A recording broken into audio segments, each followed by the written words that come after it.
When Wesley placed that orange Hermes box on the Marble Island counter of the penthouse, his expression was a mix of smugness and anticipation, laced with arrogance. This was the celebration night after his company's successful NASDAQ listing. I was his co-founder and also his fiancée of 7 years. Open it and see, Aubrey. He swirled the champagne glass in his hand, the expensive Patek Philippe on his wrist refracting a cold glint. For this moment, I had someone queue for 3 months in Paris. I untied the ribbon and lifted the dust bag. It was a Himalaya Birkin, the gradient hue of the crocodile leather like twilight on a snow-capped peak, its market price enough to buy a studio apartment in Brooklyn. For any woman mingling in Manhattan's high society, this wasn't just a bag, it was a scepter. But I only glanced at it, my gaze lingering on the spot where something should have been wrapped around the handle. Where's that exclusively customized twilly scarf? I looked up, my voice as calm as the frozen Hudson River outside the window. Wesley froze for a moment, then furrowed his brow as if I was being unreasonable. What scarf? Probably got left at the store, or the sales associate forgot to pack it. To buy this bag, you have to make a qualifying purchase. That scarf was a custom piece printed with the date of the year we met, made according to your request. I looked into his eyes, not missing the flash of panic in his pupils, and I know where it is. It was on that young girl's wrist. Half an hour ago, while Wesley went to the restroom, I came across Piper's story on Instagram's Explore page. Piper, the intern I had personally written a recommendation letter for to get into Columbia University, and then single-handedly promoted into the company. Her current title was Wesley's executive assistant. In the photo, that silk ribbon printed with 2016 was tied around the young girl's slender wrist, with a cheap Coach handbag and the Manhattan night skyline in the background. The caption read, "Some people only deserve expensive exteriors, while I have a bond of the soul. Thank you, W." I felt a deep exhaustion, the kind that hits you after pulling 3 all-nighters in a row, that drained feeling that washes over you when the caffeine wears off. "Aubrey, let's break up." I closed the lid without giving the bag another glance. Wesley's wine glass froze mid-air. He didn't even process it, as if he'd heard a bad joke. "What did you say? Just because of a scarf? Aubrey, have you lost your mind?" "It's not because of the scarf."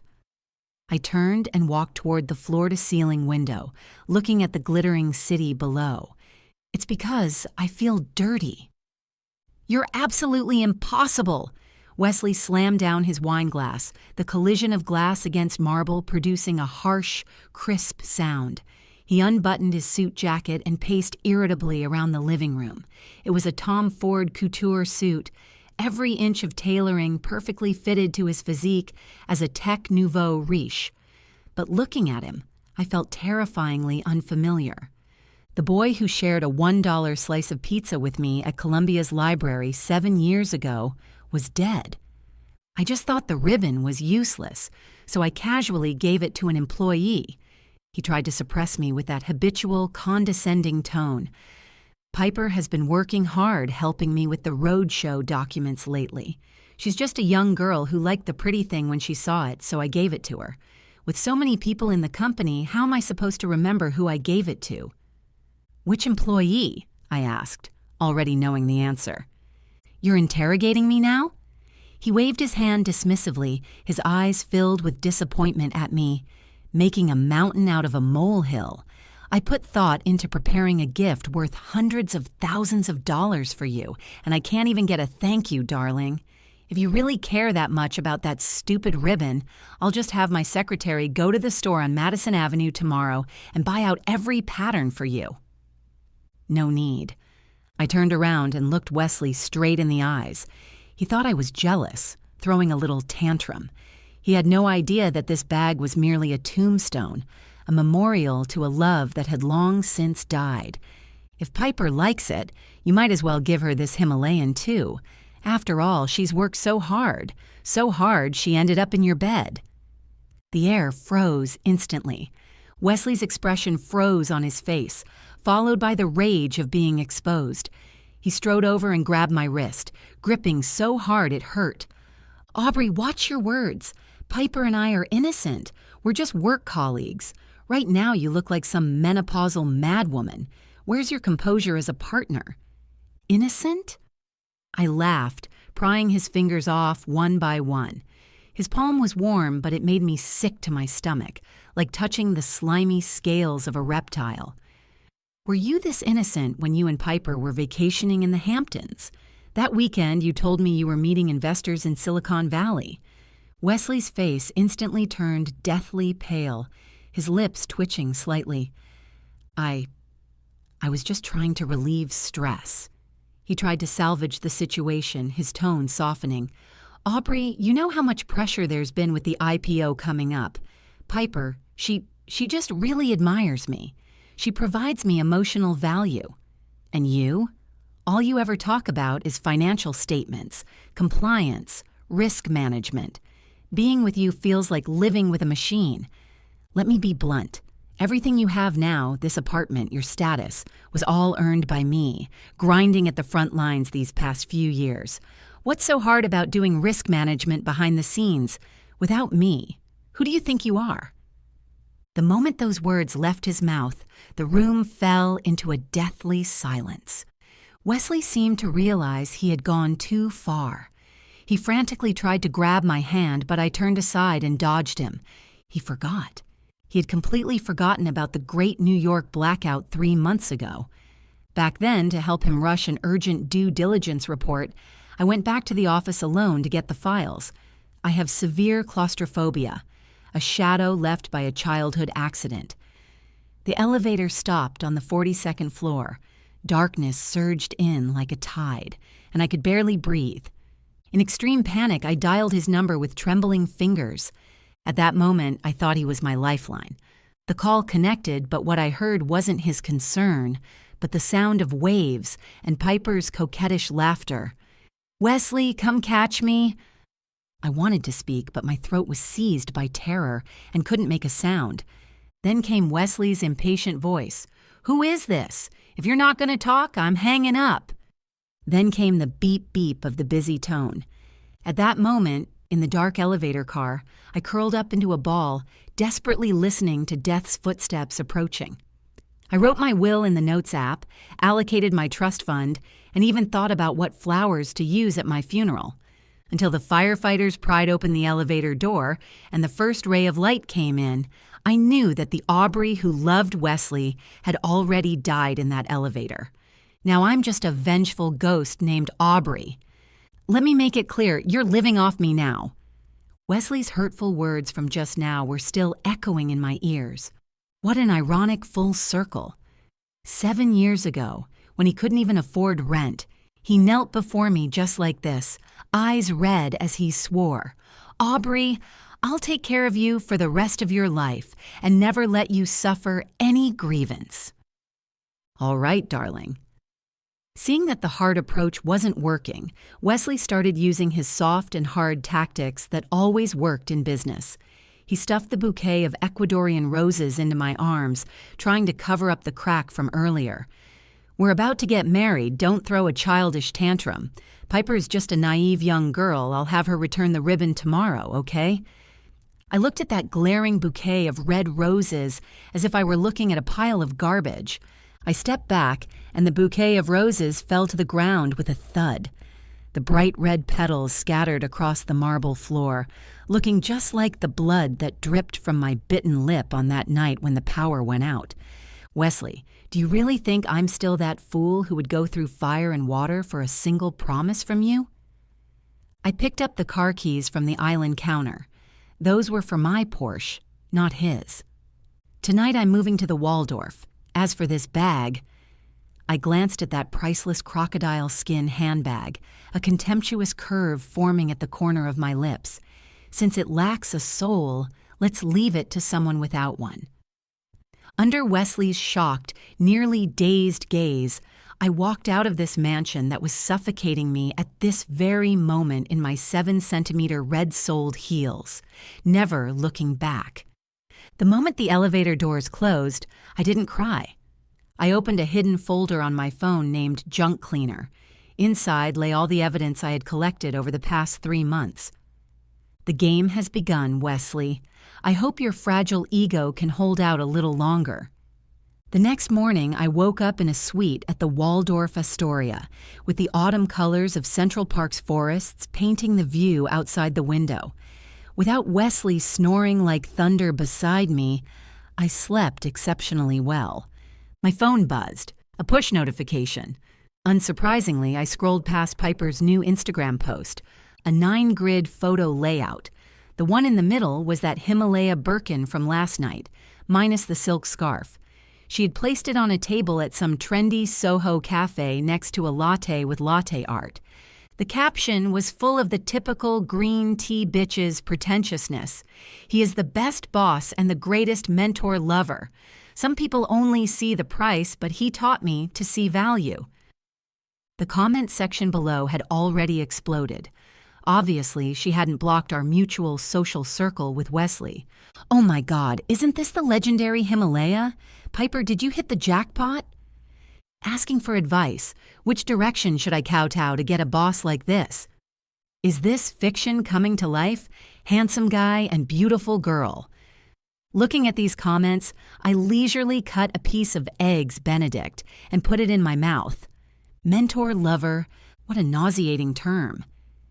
In New York's workplace ecosystem, this kind of relationship has a more straightforward name: sexual harassment and trading sex for power. I liked that post, then typed out a comment. Congratulations. Also, according to Section 7.2 of the company's employee handbook, receiving gifts exceeding $500 must be reported to the compliance department. This bag has a market value of $300,000. Remember to file the gift tax. After posting this comment, I casually blocked Wesley's phone number and all his social media accounts. I know Wesley. He's someone who cares extremely about face. Right now, he should be frantically calling me, and after discovering he's been blocked, he'll turn to bombarding our mutual friends. Sure enough, in less than 10 minutes, my bestie Samantha called. Aubrey, what the hell are you doing? Wesley's been blowing up my phone. He said you're throwing a tantrum and ran away from home.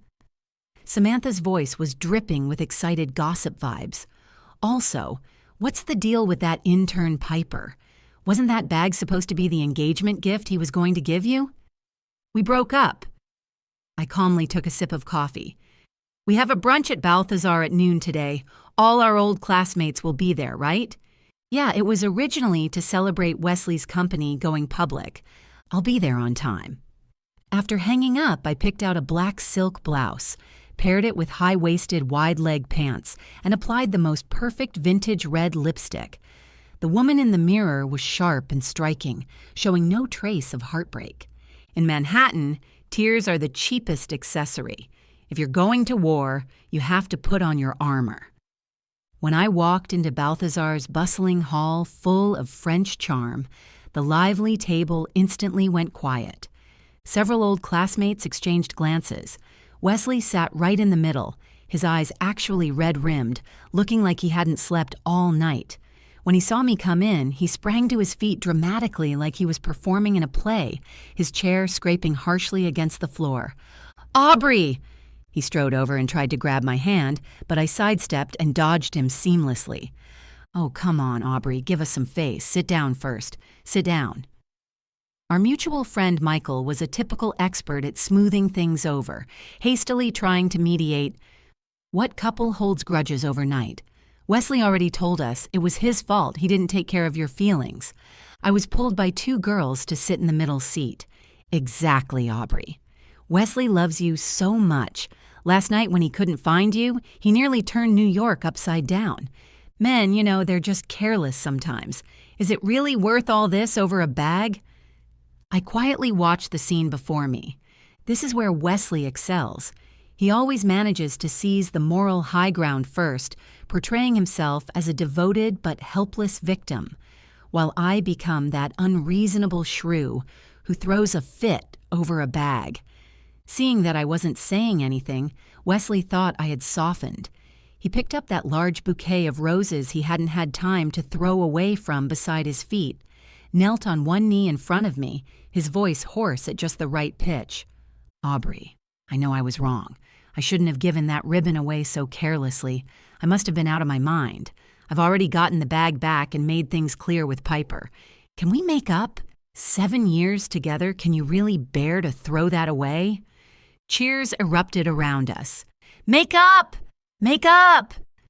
Just then, the restaurant door was pushed open.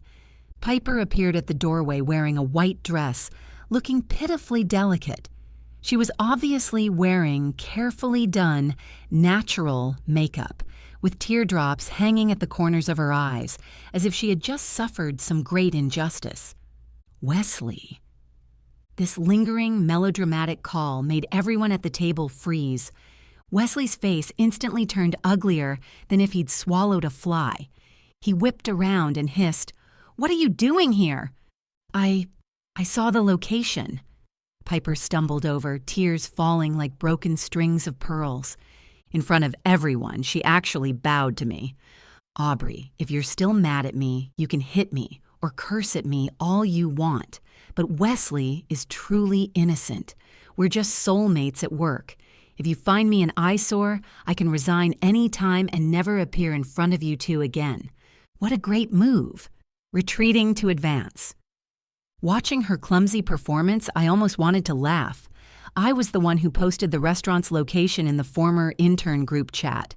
I knew with Piper's eager-to-climb mentality, she definitely wouldn't pass up this chance to stake her claim. Soulmates? I let out a cold laugh, took out my phone from my bag, and connected to the restaurant's Bluetooth speaker. I had asked the waiter to help me pair it when I came in earlier.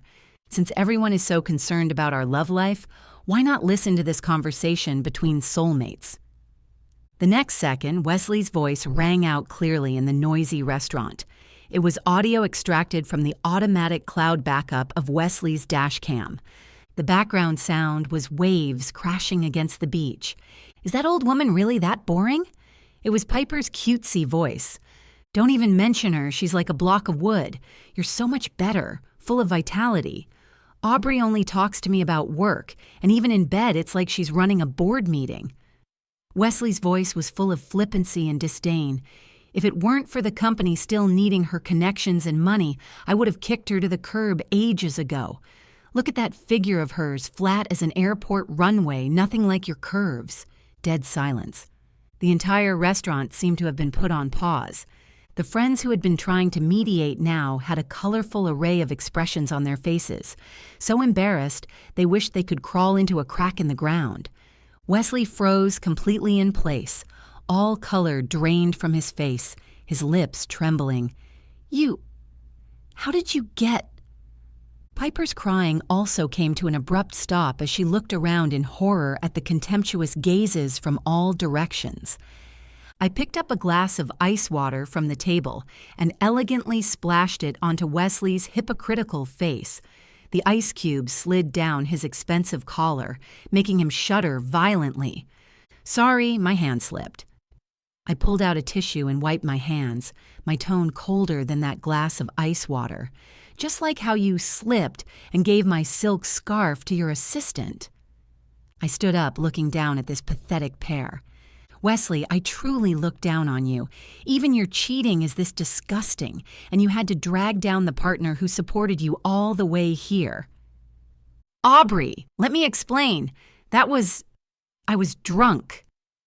Wesley didn't bother wiping the water off his face and tried to grab me. "And you, Piper." I turned to look at the pale-faced girl. "I wrote your recommendation letter for Columbia. I co-signed your first student loan. I paid your first month's rent in New York. I thought I was supporting a young person with dreams. Turns out I raised an ungrateful bitch who bit the hand that fed her." In New York, love isn't the currency. Capability is. I picked up my clutch and glanced around at the dumbfounded crowd. "I wish you two happiness, really. After all, trash belongs in the trash can, saves it from coming out and polluting the environment." With that, I turned and walked toward the door. Behind me came the sounds of friends interrogating Wesley and Piper's shrill wailing. But none of that concerned me anymore. Pushing open the restaurant door, the autumn sunlight was a bit blinding. I took a deep breath, pulled out my phone, and dialed a number. "Hello, is this the HR director? This is Aubrey. I have a serious violation of the company's conflict of interest policy to report. Yes, it involves the CEO and his executive assistant. I've already packaged all the evidence and sent it to your email. Since I'm doing this, I'm going all the way." "Wesley, you think splashing a glass of water is the end of it?" "No, this is just the beginning." The moment I walked out of the restaurant, I didn't feel the ecstatic relief I had expected. Instead, an indescribable sense of emptiness washed over me. I hailed an Uber Black and gave the company's address. On the way to Midtown Manhattan, the street scenes outside the car window flew past. When we passed Fifth Avenue, I saw that familiar street corner. One late night 7 years ago, Wesley and I sat on those very steps, sharing a box of halal chicken and rice from a street cart. We had just graduated from Columbia, broke as hell, all our savings poured into that startup with only 2 desks. "Aubrey!" Wesley back then pointed at the brightly lit Rockefeller Center not far away, his eyes gleaming with ambition. "One day, I'm going to have my own office on the top floor of that building, and when that happens, I'll make you the most envied woman in all of New York." In that moment, he was sincere, and I had sincerely believed him. But when did the love start to rot? Perhaps it wasn't some earth-shattering moment, but rather like mold in the corner of a wall, quietly spreading through countless overlooked details. It was him starting to complain that my flat shoes weren't sexy enough. It was him no longer willing to listen to me analyze financial reports, only remembering me when he needed my signature on documents. It was his increasingly frequent overtime and the unfamiliar perfume scent on him. But what truly killed me was that accident 3 months ago. Memories surged in like a tide, pulling me back to that suffocating night. It was mid-July and New York was hit by a rare heat wave. The power grid was overwhelmed, causing widespread blackouts across Manhattan. I went back to the office alone to retrieve a due diligence report needed for the next day. When the elevator reached the 42nd floor, it suddenly shook violently. Then came dead silence and darkness. I have severe claustrophobia. The darkness instantly became tangible, like countless cold hands strangling my throat. My heart rate instantly shot up to 180, cold sweat soaking through my shirt. I curled up in the corner of the elevator, desperately trying to breathe, yet feeling the air in my lungs being drained bit by bit. My phone only had 1 weak bar of signal. In extreme panic, my instinctive reaction was to call Wesley for help. At that moment, all I could think of was what he once said. "Don't be afraid, Aubrey. As long as you call my name in the darkness, I'll appear." I dialed his number. The long, waiting tone felt like it lasted a century. Finally, the call connected. "Hello?" Wesley's voice was a bit lazy, with the sound of waves crashing in the background, along with the noisy music typical of summer parties. "Help? Help me?" I used all my strength, my voice trembling so much it was out of tune. "I'm in the company elevator. The power's out. I can't breathe." "Who is it?" A sweet, flirty female voice came from the other end of the phone, tinged with laughter. "Wesley, come on over. Everyone's waiting for you to pop the champagne. Don't bother with those prank calls." That voice was very familiar to me. It was Piper. Wesley told me he was going to Silicon Valley this weekend to meet an important angel investor, so I didn't dare disturb him. Turns out the angel investor was an intern popping champagne on a beach in the Hamptons. "What elevator? Aubrey?" Wesley's tone carried a hint of impatience, even a trace of annoyance at having his fun interrupted. "Do you know what time it is? I'm discussing important matters. Stop being dramatic. I'm busy." "Wesley, I'm dying." Tears welled up, and my consciousness began to blur. "Can you stop putting on an act?" he said coldly. "The company building has backup generators. Even if the power's out, it's temporary. Can you fix that paranoid habit of yours? It's really a buzzkill. Beep, beep, beep. The call was disconnected. At that moment, my world completely collapsed. I slumped onto the cold floor, my phone sliding off to the side. In the darkness, I seemed to see all the sacrifices I'd made over the past 7 years, staying up late to revise proposals, drinking with clients until my stomach bled, eating nothing but salads to save money so I could buy him suits. They were like ridiculous clowns mocking my stupidity in the darkness. I didn't die. 20 minutes later, the backup power kicked in and the firefighters pried open the elevator doors. When I was carried out of the elevator and saw the glaring emergency lights in the hallway, I didn't cry, nor did I call Wesley again. I just lay quietly on the stretcher, deleted the list named Wedding Prep from my phone's notes, created a new folder and named it Trash Cleanup. "Ma'am, we're here." The driver's voice pulled me back to reality. I looked up, and that towering office building stood before me.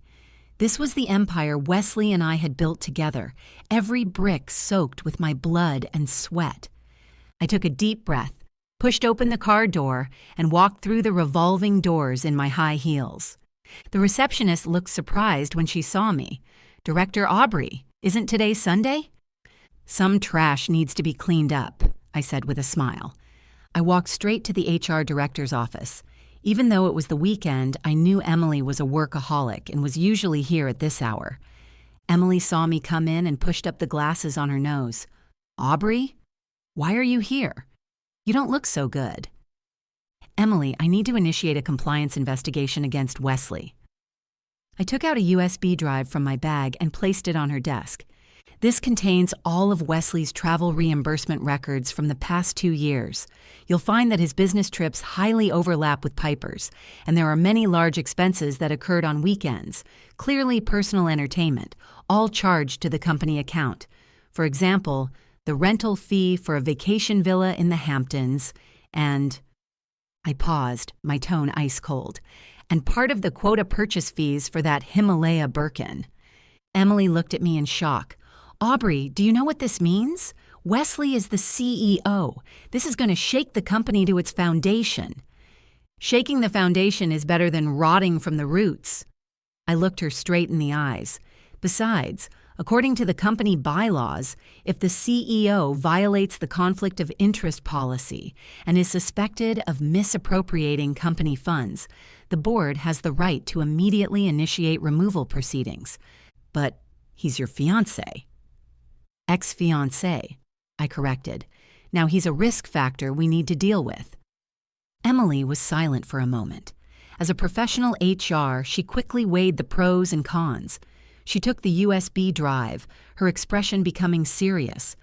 "I'll notify the legal department to intervene in the investigation immediately. But Aubrey, you need to be prepared. This is going to be a tough fight.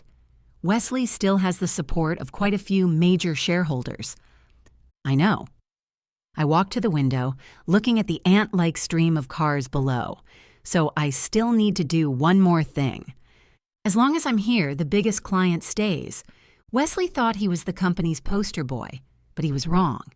In the professional consulting services field, clients always recognize the person who can help them solve problems and avoid risks, not some orator who only knows how to talk big here and make empty promises on PowerPoints." Walking out of Emily's office, I didn't stop. I came to Piper's workstation. Her desk was piled with pink dolls and snacks, and on her computer screen was a Polaroid photo of her and Wesley. Although it only showed their backs, the intimate posture was unmistakable. I picked up that photo, looked at it for a moment, then casually tossed it into the shredder nearby. Accompanied by a soft buzzing sound, that so-called true love turned into meaningless shreds of paper. Just then, my phone rang. It was Wesley calling. This was probably the 5th number he'd switched to. I answered. "Aubrey, what the hell are you trying to do?" Wesley's exasperated voice came through. "You actually dared to report me to HR? Are you crazy? If I go down, the company's stock price will crash, and your options will become worthless too. Are you trying to bring us both down?" "Mutual destruction?" I chuckled softly. my tone as casual as if discussing what to have for dinner. "No, Wesley. The only one getting hurt will be you. My stock options? I started cashing them out in batches last month." The other end of the line fell into a brief, dead silence, followed by an even more furious roar. "You planned this all along? You scheming bitch! How come you didn't die in that elevator?" He abruptly stopped himself, probably realizing he had let something slip. "Yeah, I've been wondering, too. How come I didn't die?" My voice turned cold, laced with bone-chilling iciness. "Probably God thought it was too unfair to let someone like you keep running around swindling people, so he spared my life to come for your hide. Wesley, enjoy your last weekend as CEO. At Monday morning's board meeting, I'll be giving you a real big gift." Hanging up the phone, I tossed my phone back into my bag. In the empty office, only the low hum of the central air conditioning could be heard. I looked around. This office that once held all my dreams and love now lay in complete disarray. But I didn't feel any regret. Just like the first lesson I learned in New York, on Wall Street, not only investments have sunk costs, so does love. Cutting your losses in time. That's the highest form of self-discipline for adults. Monday mornings in Manhattan always carry that tense, caffeinated smell. I arrived half an hour earlier than usual. When you step into the elevator, that familiar claustrophobic feeling still lurks, but I force myself to stare at the numbers jumping on the floor display. Fear is a signal, reminding me that I'm still alive and have the power to fight back. When I stepped through the company doors, the atmosphere was clearly off. The whispers stopped abruptly as I passed by, countless pairs of eyes sizing me up from behind cubicle partitions. Obviously, the scene at yesterday's brunch had already spread throughout the entire company through some channel, most likely that receptionist who loves gossiping in the break room. I walked straight to my office, and when I passed by Piper's workstation, I found it completely empty. Emily's efficiency was even higher than I'd imagined. 10 in the morning, the routine weekly executive meeting. When the conference room door was pushed open, Wesley walked in. He looked terrible. The dark circles under his eyes couldn't be hidden even with concealer, and that Xenia suit that was usually pressed crisp now looked a bit wrinkled. But he still tried to maintain his CEO dignity, walking with his head held high to sit in the main seat. When he saw me sitting across from him, his gaze flinched for a moment, then turned into a kind of desperate ferocity. "Let's begin." He rapped on the table, his voice hoarse. "Before we discuss this quarter's performance," I closed the pen in my hand, the crisp metallic click exceptionally clear in the silent conference room. "There's a temporary personnel change that needs to be announced." Everyone's eyes focused on me. Emily pushed up her glasses and pulled out a document. Based on a verified complaint received by the company and the subsequent compliance investigation, Administrative Assistant Piper Miller has been immediately terminated due to serious violations of the Employee Code of Conduct and Conflict of Interest policy. A collective gasp echoed through the conference room. Wesley slammed his hand on the table and shot to his feet. "Who gave you permission to do this? Doesn't firing my assistant require my approval?" "Wesley," I looked at him calmly, my gaze piercing. "According to Article 4.3 of the company bylaws, employee matters involving compliance red lines are directly adjudicated by the Compliance Committee without requiring approval from the direct supervisor, especially when the direct supervisor is also a subject of investigation." Subject of investigation? The CFO looked up in shock. "Yes." I turned on the projector, and glaring charts and photos were projected onto the screen one by one. "These are private trips Wesley expensed as business travel over the past year, including 6 weekend stays at luxury hotels in the Hamptons, 3 gambling expenses in Las Vegas, and—" I switched to the next slide. It was the receipt for that Himalaya Birkin, this exorbitantly priced handbag of which $40,000 was charged to the company's client entertainment account. Wesley's face turned deathly pale in an instant. He pointed at me, his finger trembling. "Aubrey, you're slandering me. These were all for maintaining client relationships. Which client? I coldly cut him off. Miss Piper, who graduated less than a year ago? Or are you saying her performance in bed qualifies as high-end client service? A wave of barely suppressed snickers erupted in the conference room. Enough! Wesley roared, the veins on his neck bulging. This is my company. I'm the founder. You people all work for me. Are you trying to stage a mutiny? Wesley, please calm down. David, another partner who had remained silent all this time, and also a board director representing the largest investor, finally spoke up. His brows were tightly furrowed, clearly extremely displeased with the farce unfolding before him. These accusations are very serious. If true, this isn't just a matter of personal morality, but suspected embezzlement. David, don't listen to this crazy woman's nonsense. Wesley panicked. He turned to David, his tone almost pleading. She's doing this to me because we broke up. Love turned to hate. This is purely a personal vendetta. Personal vendetta? I stood up, both hands pressed on the table, leaning forward with an overwhelming presence. Wesley, you've got one thing wrong. In Manhattan, there are no personal vendettas, only gains and losses. I pulled out a thick document from the folder and slapped it down in the center of the table. These are the letters of intent sent this morning from our 3 biggest core clients, including Morgan Tech and Stanford Medical. They've indicated that if the company's management ethical risks cannot be effectively controlled, they will terminate cooperation after this quarter's contracts expire. This was the real killing blow. For a consulting firm, clients are the lifeblood. Wesley completely slumped in his chair, his eyes hollow. He knew it was over. So, I looked around at the executives with varying expressions in the conference room. For the company's future, for the value of the stock options in your hands, I propose we immediately suspend Wesley from his CEO position and initiate internal audit procedures. Seconded. Emily was the first to raise her hand. Seconded. The CFO followed right after. David gave Wesley a long look, then looked at me and finally sighed, raising his hand. Seconded. Unanimous vote. Wesley sat there slumped as if his spine had been pulled out, muttering to himself, "Impossible. This can't be. Aubrey, how could you do this to me? I love you." Love? I walked to his side, leaned down, and whispered in his ear, "Wesley, stop insulting that word. Your love is too cheap, not even worth a handbag.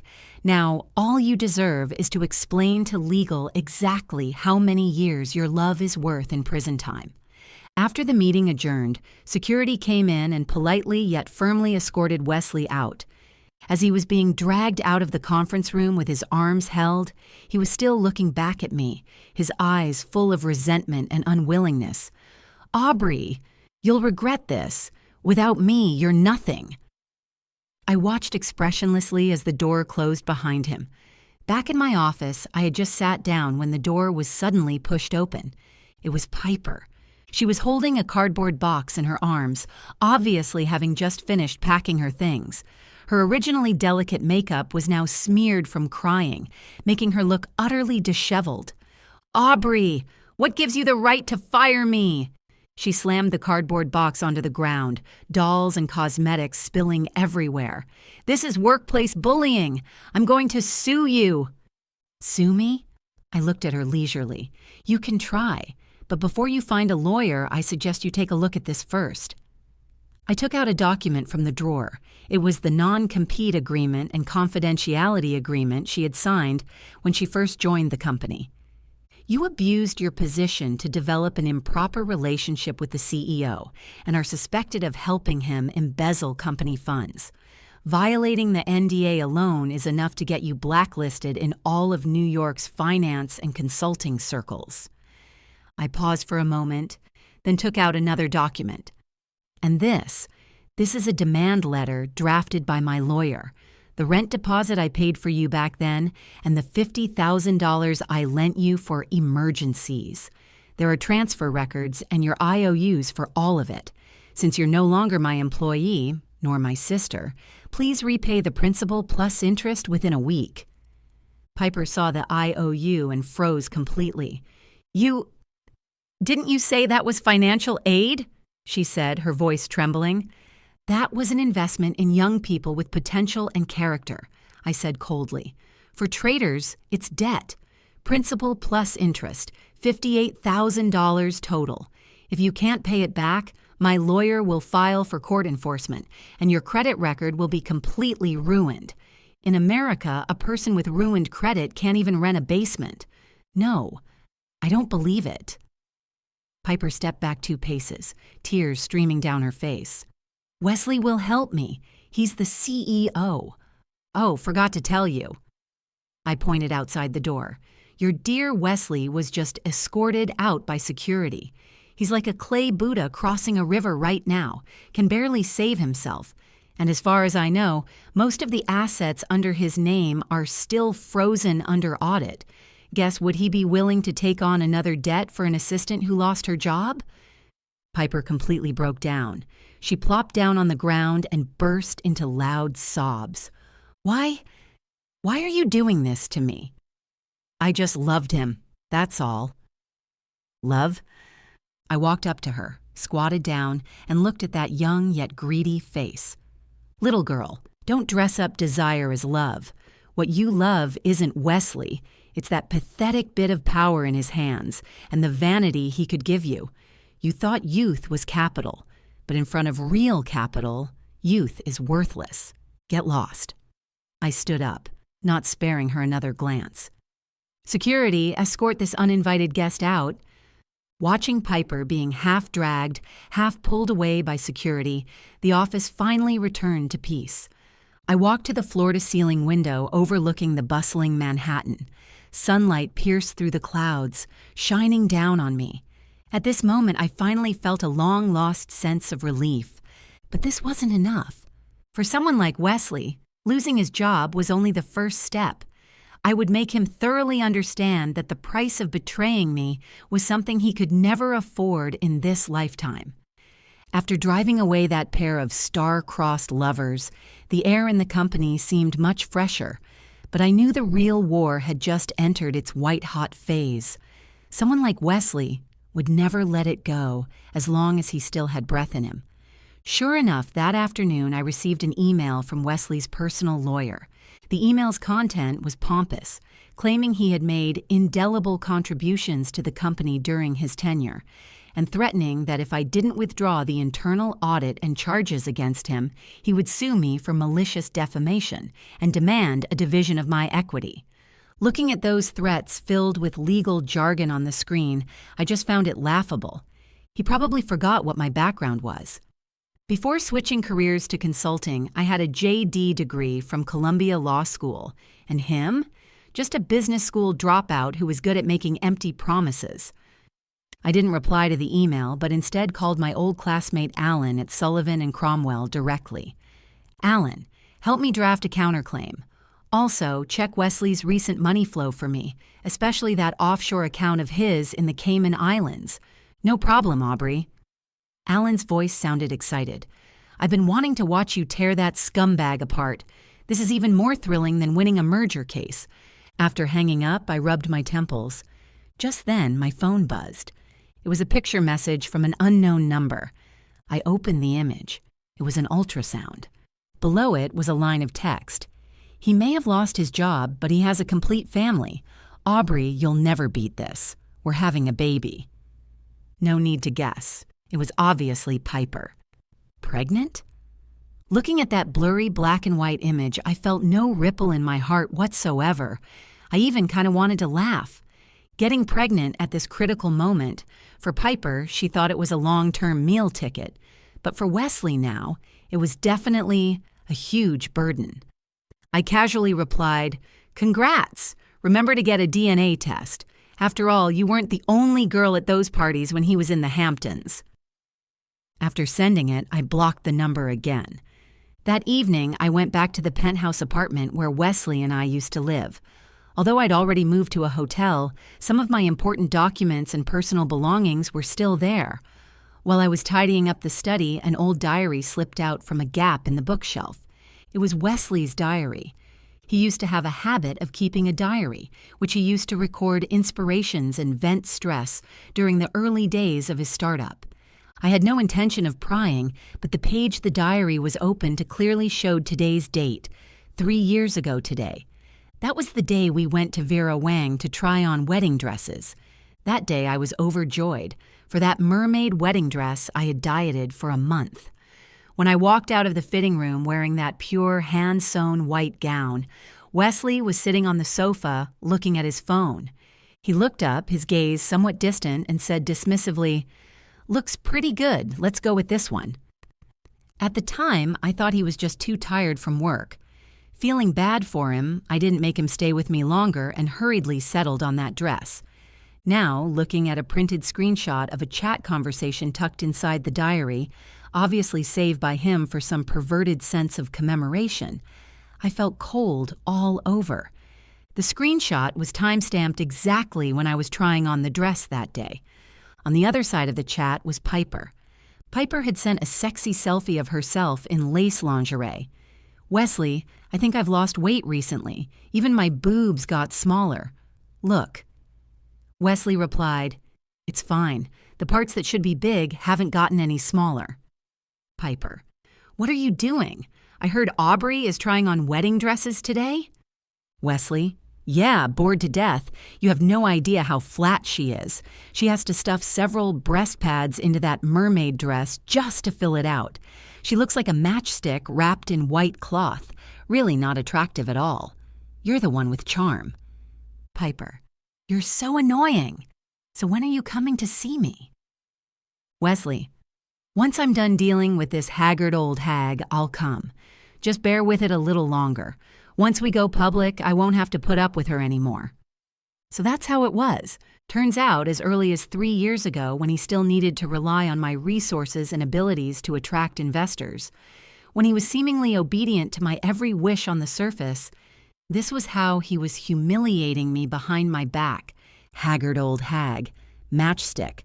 The knuckles of my fingers gripping that piece of paper turned white, my nails nearly digging into my flesh. This wasn't just betrayal. This was a complete trampling of my dignity as a woman, as a person. I always thought our relationship had slowly worn away over the long years. Turns out it wasn't. From the very beginning, after his ambitions swelled, I had already become nothing but a tool in his eyes, a useful but boring stepping stone. And Piper was the plaything he used to satisfy that despicable male ego of his. I took a deep breath, pulled out my phone, and photographed this screenshot. "Very good, Wesley. You've handed me another knife with your own hands." The next day, Wesley's mother, my former future mother-in-law, suddenly showed up at the company. This was a typical American middle-class white woman, always polite to me on the surface, but with a subtle sense of superiority deep in her bones. She was here to plead for her son. "Aubrey, dear." She sat on the sofa in my office, dabbing at non-existent tears with a handkerchief. "I know Wesley did something wrong, but he's a man after all, and sometimes men can't help making mistakes. I've met that Piper, too. She's just a trashy little minx who can't be brought out in public. Wesley already knows he was wrong, so please forgive him just this once." "Forgive?" I poured her a glass of water, my tone flat. "Eileen, if Wesley had only cheated, maybe we could have parted on good terms.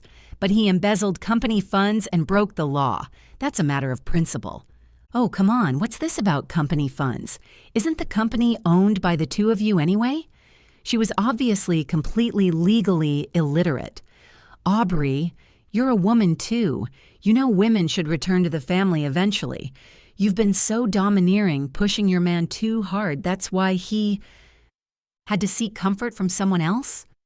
I finished her sentence with a cold laugh.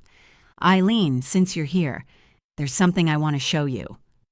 I unlocked my phone, pulled up the screenshot I took last night, and held it in front of her. "This is a conversation between your precious son and that little minx from 3 years ago, the day I went to try on wedding dresses. Take a good look at what he said about me behind my back." Eileen put on her reading glasses and squinted at it for a moment. Her face gradually turned ugly, flushing red and then pale. As a woman, even as a mother who favored her son, seeing such extremely insulting remarks, she couldn't help but feel embarrassed and ashamed. This might be a joke. She tried to defend him, but her voice was clearly lacking confidence. A joke? I took back my phone. Eileen, I was with him when he had nothing. To help him start his business, I sold the apartment my parents left me, worked day and night until I gave myself stomach problems. And in his eyes, I'm just a haggard old hag, a matchstick. I stood up, walked behind the desk, and gave her the order to leave. My lawyer has officially filed a lawsuit with the court to recover the company assets that Wesley embezzled. Also, regarding Piper's pregnancy, I assume you already know. Congratulations on becoming a grandmother.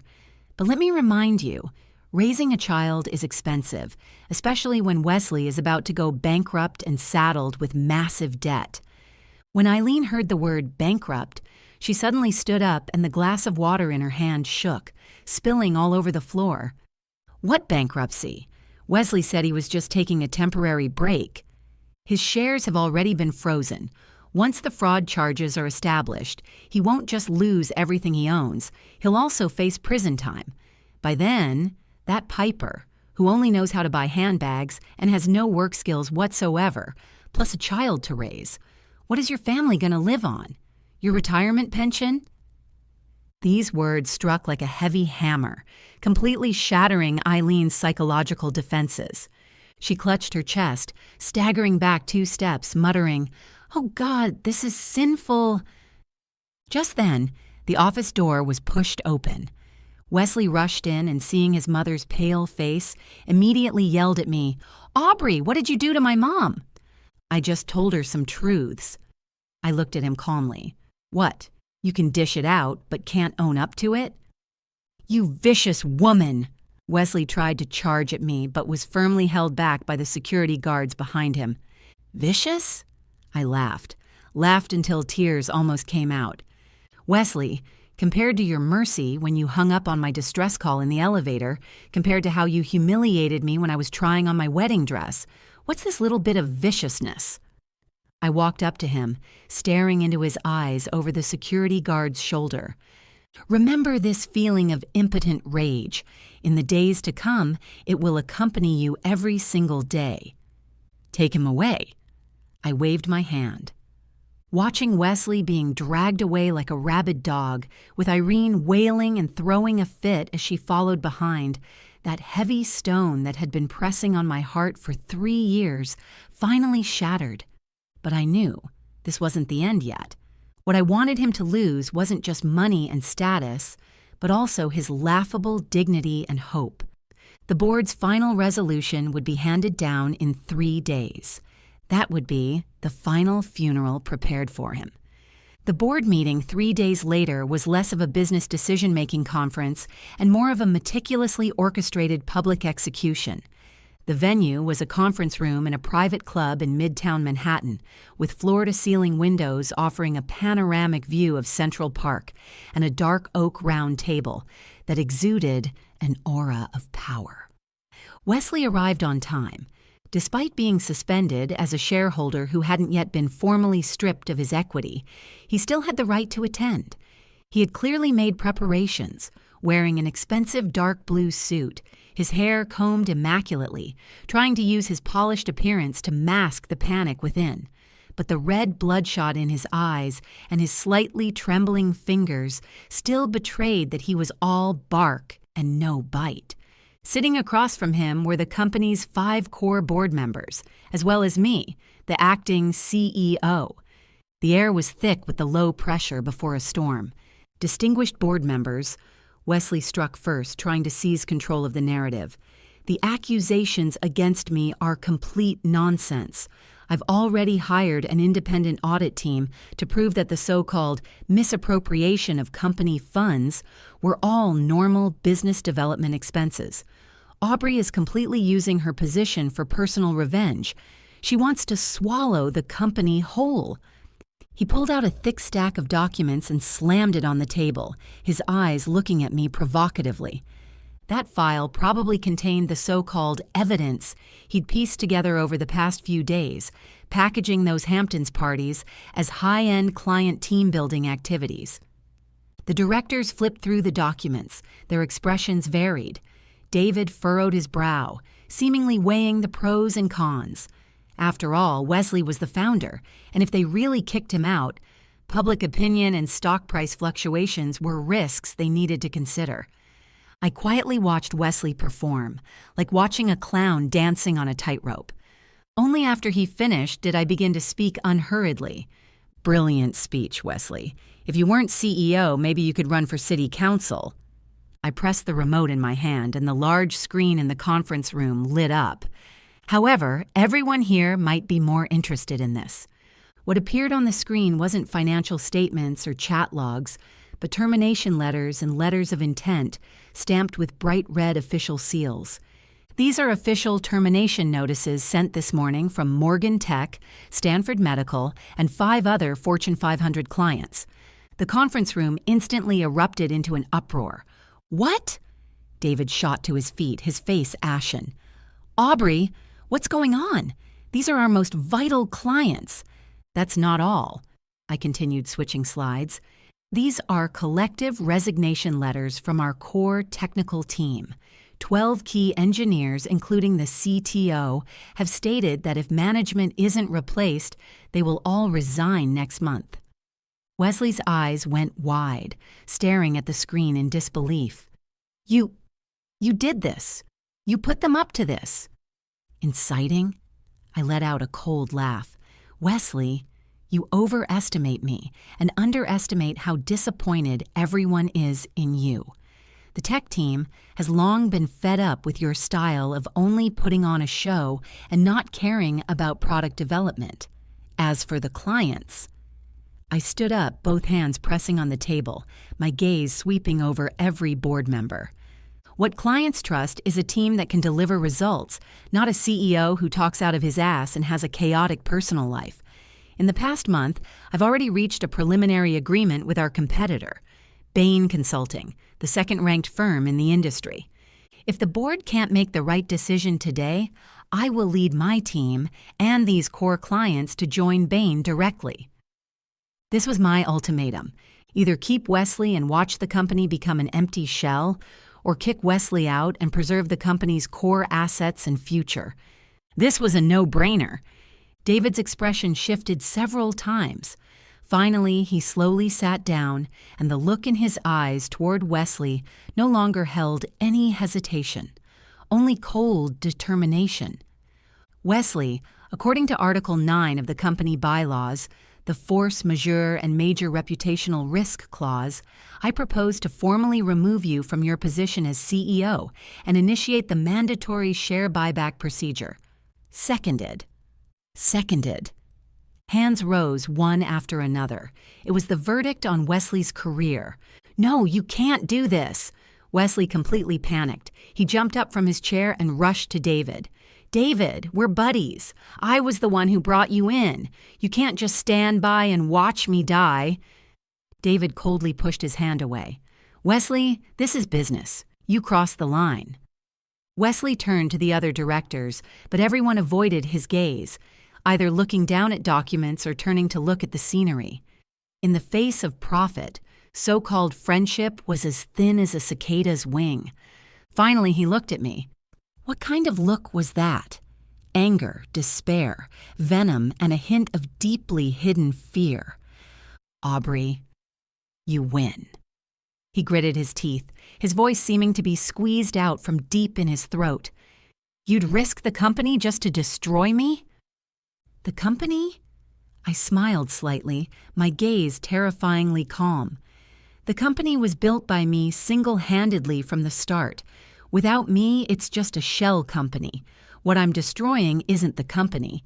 It's your parasitic, blood-sucking tentacles clinging to it. Oh, one more thing." I took out a document and gently pushed it in front of him. "This is your mandatory buyback agreement. Based on the current valuation, after deducting the misappropriated funds you need to compensate the company, the penalties, and the resulting goodwill losses, your equity value. I paused for a moment, looked into his eyes, and said that number, word by word, is negative. In other words, not only won't you walk away with a single cent, you actually owe the company $2 million. Wesley's body swayed, his face ashen like dirt. He reached out to grab the document, but I held him back. Not done yet. I took out my phone, dialed a number, and put it on speaker.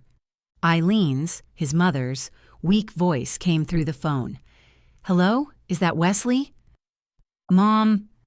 Wesley's voice was trembling. "Wesley, so many people came to the house. They said they're from the court, here to seize the property. What's going on?" Eileen's tearful voice echoed through the quiet conference room. "It's asset preservation." I answered for him. "Ma'am, given that Wesley is suspected of embezzlement and fraud, the court has frozen all assets under his name, including the apartment you're currently living in." "What? Then where are we supposed to live? You might want to ask Miss Piper about that. Maybe she'd be willing to take you in," I said lightly. You vicious woman! You'll burn in hell!"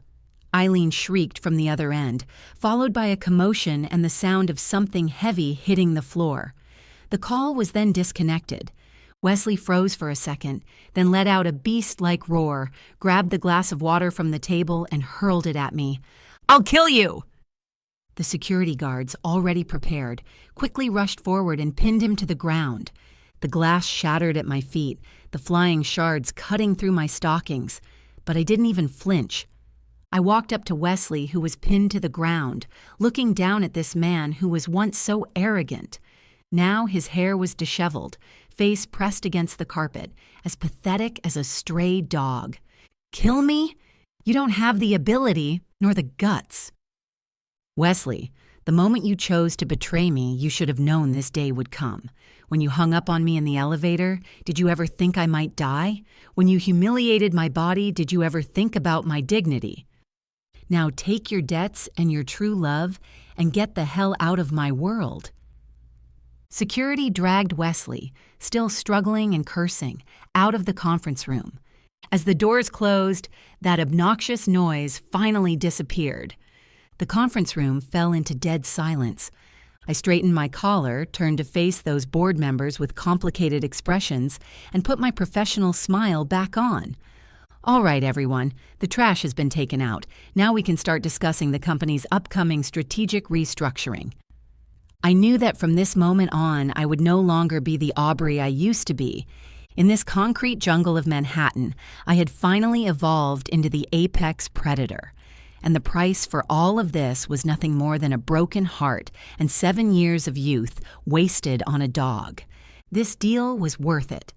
The news of Wesley's downfall spread like wildfire throughout New York's financial circles. In this circle, no one sympathizes with losers, especially losers with moral stains. Those friends and brothers who once surrounded him disappeared faster than a magic trick. The day I officially left the company was a drizzly afternoon. I had no attachment to that CEO position. After the board passed the removal resolution, I submitted my resignation. As I said, I had already accepted the olive branch from Bain Consulting and was about to join as a senior partner. This wasn't just a job change, but a complete severance. I wanted to leave everything from the past in this place full of memories and betrayal. When I walked out of the office building holding a cardboard box, a beat-up taxi stopped by the roadside. The car door opened, and the one who stepped out was actually Piper. In just half a month since I last saw her, she seemed to have aged 10 years. The girl who always had exquisite makeup and was full of vitality was gone, replaced by a haggard woman with a bare face, puffy eye bags, wearing a loose maternity dress. When she saw me, a hint of fear flashed in her eyes, but more than that was a kind of cornered desperation. "Sis Aubrey." She tried to squeeze out a flattering smile, but it looked worse than crying. "Don't call me that. We're not close." I opened my black long-handled umbrella, looking at her coldly. Talk to my lawyer if you have business, if it's about paying back money. I don't have any money. Piper bit her lip, tears starting to well up in her eyes again. Wesley doesn't have any money either. His house was repossessed, and his car was towed away. We're living in a cheap motel in New Jersey now. Mom. Aunt Eileen had a stroke from the shock, and she's still lying in the hospital. The medical bills are all unpaid. So what? I said expressionlessly. What does that have to do with me? Please, I'm begging you, Aubrey. For the sake of the baby in my belly, could you drop that debt lawsuit, and could you lend me some money? Just $5,000? No, $2,000 would be fine. I want to get rid of this baby. I can't afford it. As she spoke, she was about to kneel down before me, completely ignoring the surprised looks from the passers-by around us. I stepped back, avoiding her tugging. Get rid of the baby? Where did all that arrogance go, the kind you showed when you sent me those threatening MMS messages? Piper, adults have to pay for their own choices. I looked at her, my tone so calm it was almost cruel. Back then, you knew he had a fiancé, yet you still climbed into his bed. Back then, you took my money while stabbing me in the back. Back then, for the sake of vanity, you helped him humiliate me. Did you ever think about today back then? I was wrong. I was really wrong. I was too young back then. I was deceived by him.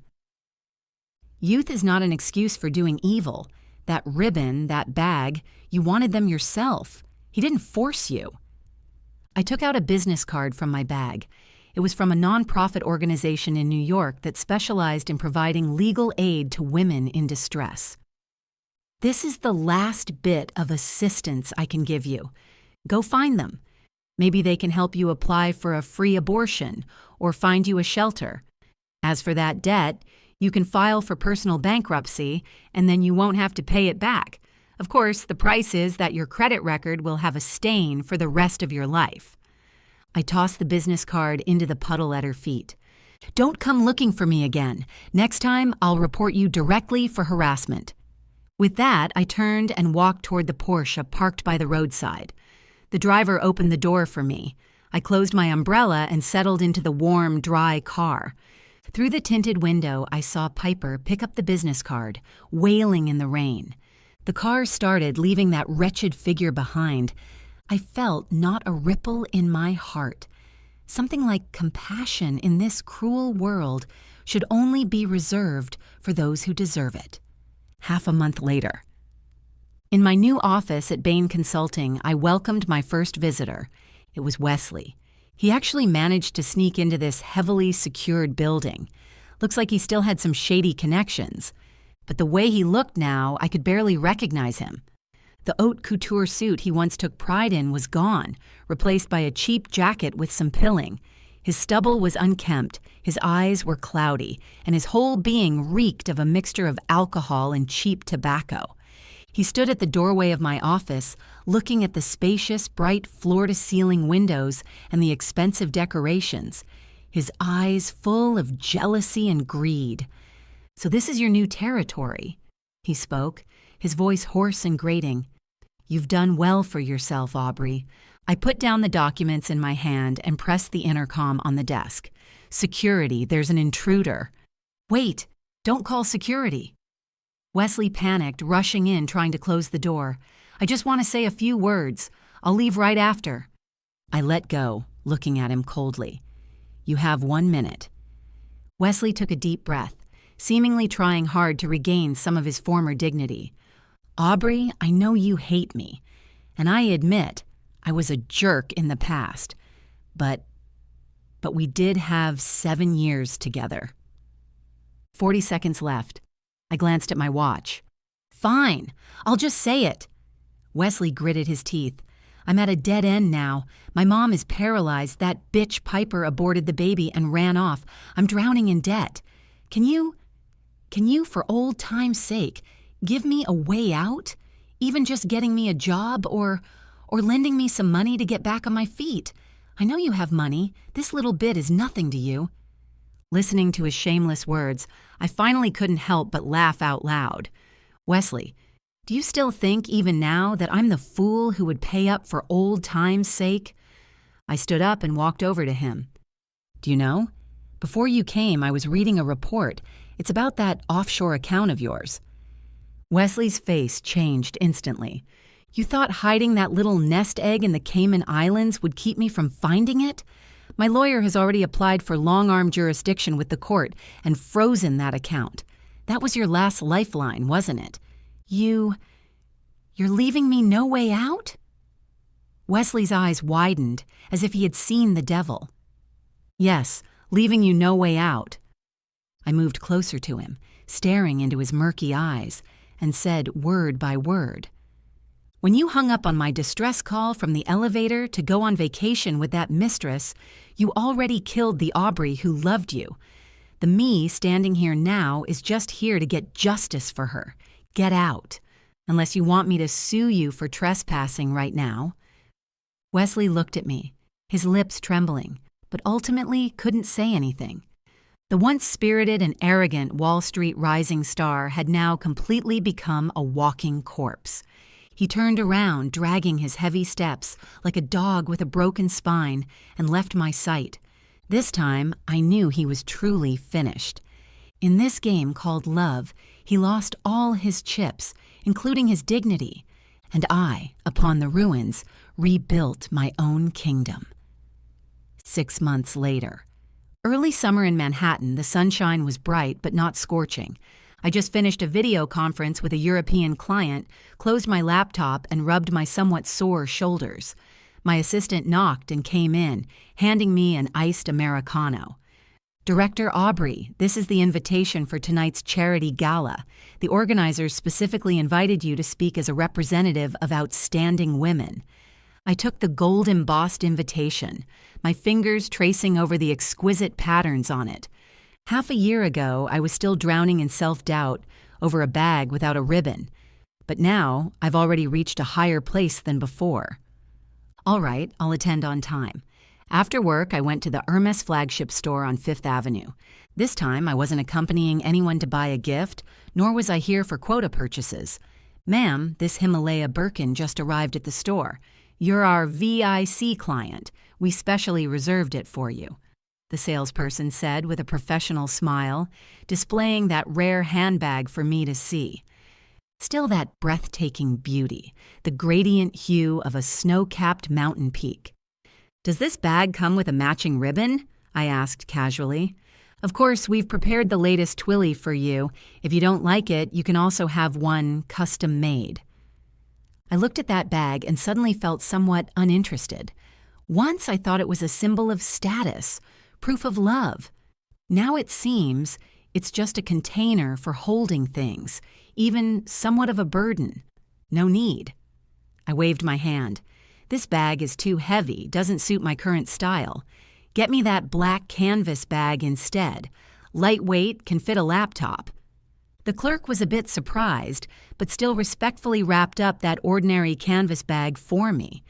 Carrying the canvas bag out of the store, I felt an unprecedented sense of lightness. I no longer needed expensive luxury goods to prove my worth, nor did I need to depend on any man's gifts to feel secure. I myself am the greatest powerhouse. While passing by Central Park, I spotted a familiar figure. It was Wesley. He was wearing a yellow delivery uniform, riding an electric bike, anxiously waiting at the roadside for the red light. He had gotten much tanner, his face etched with the hardships of life. Those hands that once held champagne glasses were now tightly gripping the handlebars. A luxury car passed by, splashing water all over him. The driver rolled down the window and cursed, "Are you blind, poor bastard?" Wesley meekly bowed his head and apologized, looking exactly like that poor student who had just arrived in New York back then. But this time, there was no girl by his side willing to eat $1 pizza with him, willing to give everything for him. The light turned green and he hurriedly rode off, disappearing into the vast sea of people. I stopped in my tracks, watched quietly for a moment, then turned and left. No satisfaction, no sympathy either. He was just one of the millions of ants struggling to survive in Manhattan. His story plays out every day in this city that doesn't believe in tears. Evening, charity gala. I stood under the spotlight, wearing a sharply tailored white suit. The audience was filled with New York's elite from all walks of life. Some familiar faces, some unfamiliar new money. Good evening, everyone. I smiled as I began to speak, my voice calm and powerful. Many people ask me how, as a woman, I survived in the cutthroat business world. My answer is simple. Always stay clear-headed. Don't pin your hopes on others, whether it's love or promises. In this world, the only things that will never betray you are the knowledge you put in your brain and the abilities you hold in your hands. Once I, too, thought losing a relationship was the end of the world. But later, I realized, only when you bravely cut away the necrotic parts can you grow new flesh and blood and become stronger. Thunderous applause erupted from the audience. In the crowd, I seemed to see myself from 7 years ago. That naive little girl, fresh out of the gate with nothing but love in her eyes, was smiling at me through her tears. Goodbye, Aubrey of the past. Thank you for dying in that dark elevator so that today's radiant me could be born. After the banquet ended, I walked alone on the streets of Manhattan. The night breeze was slightly cool, lifting the tips of my hair. My phone buzzed. A new friend request. Hello, I'm the new CTO of Morgan Tech. I was deeply impressed by your insights at our last meeting. Would I have the honor of buying you a cup of coffee? His profile picture showed a man who looked clean-cut and sunny. I smiled, neither accepting nor rejecting. I put away my phone and looked up at the towering Empire State Building. The lights at its top flickered in the night like a lighthouse. The road is still long and the story has only just begun. But I know this time, whether storms or rainbows lie ahead, I will take the helm alone, sailing toward my own sea of stars.